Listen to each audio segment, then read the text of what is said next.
আর কোনো জায়গার মধ্যে কিন্তু আপনারা খেয়াল করবেন, আগে যেমন পলিটিক্যাল একটা ইন্টারফেয়ারেন্স হতো, সেই ইন্টারফেয়ারেন্স কিন্তু এখন নেই।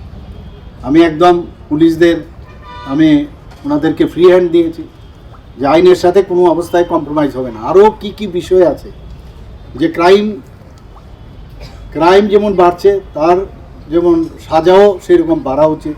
তার জন্য আজকেও আমাকে ডিজিপি সাহেব বলছিলেন যে মাঝখানে প্রতিটি থানার মধ্যে একজন করে ব্যক্তি যারা রিটায়ার্ড করেছে এরকম পুলিশ অফিসার, তাদেরকে রাখা যায় কিনা। যারা যে পুলিশে তো তার এফআইআর রেজিস্ট্রেশন হলো, সব হলো, কিন্তু তারপর তার ফলো আপের জন্য কাউকে রাখা যায় কিনা উনি রিকোয়েস্ট করেছেন। কোনো অসুবিধা নেই, আমরা সেইগুলো নিয়ে আমরা আলোচনা করব, ক্যাবিনেটে নিয়ে আসব।